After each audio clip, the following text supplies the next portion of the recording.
Mentor Mike, maraming tao ang inspired sa journey nyo as an entrepreneur at sa dami ng na-achieve ninyo. Pero alam natin na ang bawat success ay may pinagdadaanan. Pwede niyo po bang i-share ano po sa tingin ninyo ang sikreto ng pagiging isang successful entrepreneur? Technically, ang sekreto lang is babalik uli lagi tayo sa Matthew 6:33. Seek first the kingdom of God and everything else will be added unto you. So, laging si God. Sabi nga, isa cliche, gasgas na siya, pero God first.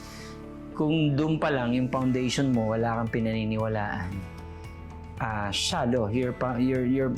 Kung ano man business yan, o kung ano man yung gusto mong gawin, shallow siya. So, hindi siya maging matibay. Ngayon naman, sa human perspective, may ginagawa ako na, ang tawag doon, sa company natin, namin, meron dong PCCP na gusto kong nakikita ngayon doon sa pagpasok kasi nandun yung sa kabilang office eh. Yung PCCP stands for People, Customer Care, then Profit. Profit should be the last. Should be always thinking about how the people will grow. Then, not only the people from within your circle, even beyond your circle. Kasi nag-create tayo ng rippling effect. And of course, customer care. Kasi without customer, we will never exist. That's the foundation of every successful theory about business. And hindi lang business, even personal relationship. So yan, PCCP. Hopefully, kalimutan na nila lahat ng sinasabi ko, wag lang to.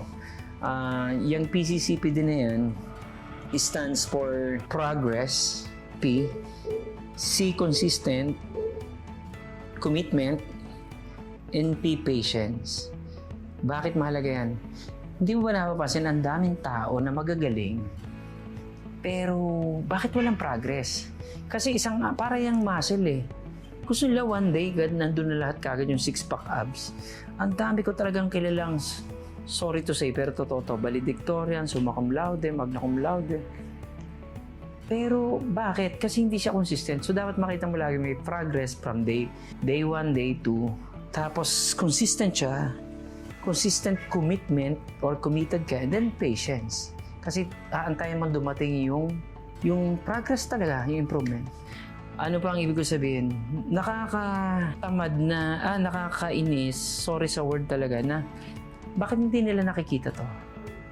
Bakit hindi nila nakikita? Para bang lagi na lang ang gusto nila is madali. One day millionaire. Wala talagang ganun. Kahit gaano ka kagaling, laging consistent. May sikat niyang t-shirt eh. Hindi ko na brand ng sapatos. Pero nakalagay doon, just do it. Pero sa mga nakikinig sa akin, tara magtayo tayo ng brand. Ang nakalagay doon, Mikey. Tapos nakalagay doon, hindi siya just do it. Do it better every day. So that there will be continuous improvement every day. Kasi sabi nga ni Aristotle, excellence is not an act. It is what we repeatedly do. Hence, it is a habit. So basically, alam ba yung mga basic? Bakit yung paliligo mo successful? Bakit yung pagme-makeup mo successful? Yung pagtututbrush mo successful? Bakit yung pagkain mo successful? At bakit pagka pumunta ka sa CR? Yes! Success! Di ba? Pag nag-CR ka, pag may kasunod na nakapila, mahaba. Sir, ma'am, ano nangyari? Success ba? Yes, success. Kasi bakit yung basic nagagawa nating success? Bakit pag business na ngayon, or love life, or life, parang complicated? Kasi nga, ginawa mong mas mahirap yun. Pero technically, pantay-pantay lang yan. It just so happen, eating, toothbrushing, or brushing your teeth is a normal thing to you because you're doing it repeatedly, day to day, and it becomes your habit, so it's easy for you. Nagets mo? Yes. Diba? Hindi ko alam bakit hindi na nakikita yun. So, baka naman iba nakikita, pero pagkasabi ngayon, bukas kakalimutan na. Ang nakakainis pa, sorry talaga, pero yung iba, lalo na yung mga kapatid natin na believer, na turingang Christian, sasabihin nila, di bali na akong ganito, basta masaya na ako. Hindi si God ang gano'n nakilala ko. Alam ko si God, between the two, maniwala ka, parehong believer. Isang believer ngayon na namang problema, may sakit ang anak niya, hindi niya alam kung sinong uutangan niya, pero gusto niyang survive pa yung asawa niya o anak niya o kung sino man. Or isang believer din, pareho silang 100% believe na anything, kunin mo na lahat, kunin mo na ako ngayon, Diyos ko, kung gusto mo, pero parehong believe. Ito naman, nasa kanya lahat. May maayos na relationship, may nakakatulong, may maayos na kabuhayan, may maayos na health, may six-pack abs. Naiintindihan mo ba ako? Hindi sinabi sa atin ni God na either or. Ano pang ibig sabihin? May mga kakilala ako na billionaire, pero wag ka, they're losing their health. Sobrang nanghihina na sila sa deathbed nila. May mga kilala naman ako na super famous, pero ang gulo ng utak nila, dependent sila sa drugs. Pag hindi sila nakagamit nun, parang nahihilo sila. May mga kilala naman ako na ang salita nila is, di bali na hindi mayaman, di bali na masaya naman kami. Paano ka magiging masaya kung biglang may dumaan sa iyong unos ng buhay? Wala ka malang may pambayad sa hospital. Or kahit nga minsan ipalilibing na lang. Ang dahil kong kilalang ganon. Tatawag pa, Kuya Mike, kulang lang po talaga yung pang sementeryo, pang kabaong and everything. So, ang sakit. Sabi ko, God, bakit ako ganito? Nararamdaman ko lahat. Lahat ba ng tao ganito? O ako lang? O lahat ba kami ganito pero walang magawa yung iba? Pero may nagagawa ako pero feeling ko kulang pa rin. Kaya God, sabi ko, alam mo naman ako, gusto kong matulungan sila. Gusto kong mag-grow kami. Hindi naman tayo sabay-sabay lahat na ngayon na negosyante o businessman. Imposible yun. Pero at least, pag we are mentoring the future mentors, sila yung magpapasa-pasa. So, yung Pilipino, hindi naman tayo naiiwan. Hindi tayo naiiwan sa kangkungan. May timetable tayo eh. It's about time. Sabi nga sa Ecclesiastes 3, there's season for everything. So, hindi naman kayo 50 years old ngayon. So, go. Diyan muna kayo. Learn. Then, after 10 years, who knows? Yung iba kasi, very transactional. Ano bang ibig sabihin?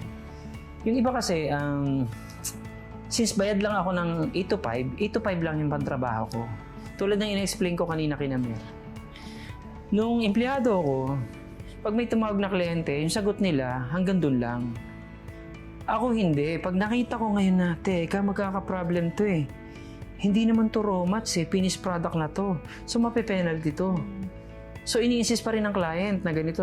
Sabihin ko, ma'am, pagka ginawa pa ho natin yan, mape-penalty kayo. So, doon pa lang, meron na akong discretion na gusto ko mararamdaman ng client na concern ako sa kanya at ayoko siyang ma-penalty. Though hindi akin to, hindi empleyado lang naman ako, pero hindi naman ako concerned lang sa aking trabaho, concerned ako sa kanya. Yung iba magtatrabaho lang na hanggang 8 to 5. Hanggang doon lang din yung effort na ilalabas. Ako naman, ang joke ko noon, kung 100% ang effort mo, gusto ko 101 ako. Nung magre-review ako sa board, yung iba magre-review hanggang alas 9 o hanggang alas 11, tutulog na. Then manonood sila ng sine sa Harrison Plaza. Dalawa lang ang mall nun eh.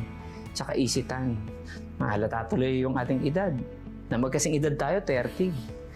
Pero ngayon, ako hindi. Alas 11, tulog na sila. 13 kami magkakasama sa boarding house.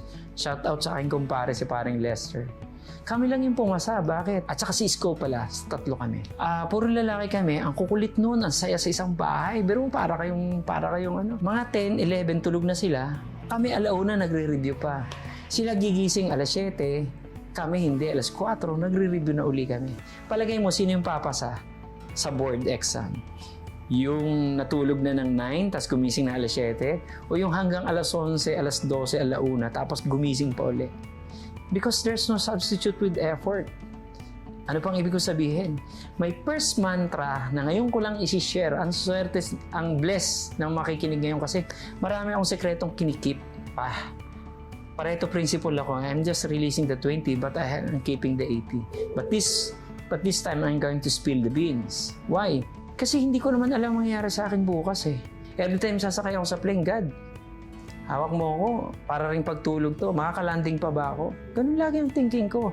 Malaman ako, at least gusto kong iwan to sa mga tao kasi wala talaga ibang hinahangad. Gusto ko lang magising sila.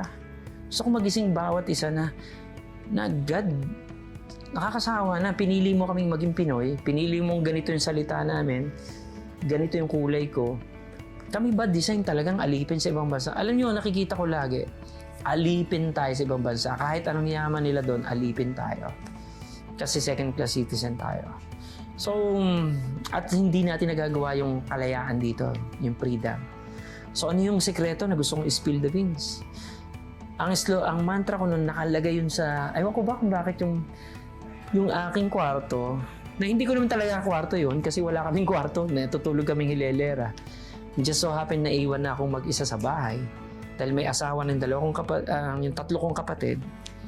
So nakalagay doon kasi ang laki ng pagitan namin. Could you imagine, yung brother kong isa 70 na, so malaki pagitan namin.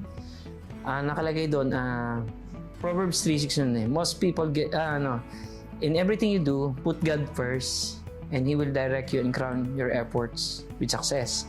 Tapos may isa pa ako nakalagay, dalawa lang nakalagay hindi nyo kailangan ng sobrang daming ganyan.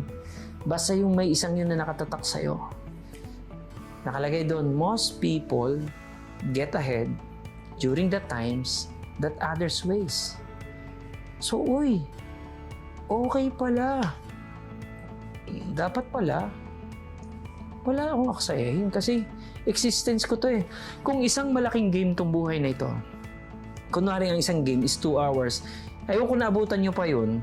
Pero nung time ko, may ilalagay kang tokens, yun lang yung laro mo. Pag naubos yun, wala ka ng laro, kailangan mo lagay ng tokens. Kung hanggang dun lang pala yung laro ko, aaksayin ko ba na maging NPC ako? O non-playable character? Hindi, di ba? Kailangan main character na ako, dito na ako. Hataw ako kasi gusto kong malaro to ng maayos. Kaya nagbayad pa nga ako para maglaro eh. At alam ko, pinayagan tayo ni God na makapunta sa earth na to para ma-enjoy niya to. Hindi yung suffering. Bakit hindi naintindihan ng iba? At hindi naman kayamanan lang baka malito kayo sa akin. It's not always about the money. I'm just teaching the basic because it's the basic needs. Pero beyond that, we can be happy even without that. Pero mas maganda lang na meron. Kasi yun yung pinakapalaman sa tinapay. Masarap pa rin ng tinapay kahit walang palaman, pero mas masarap siya pag may palaman. Gets? Yun lang naman.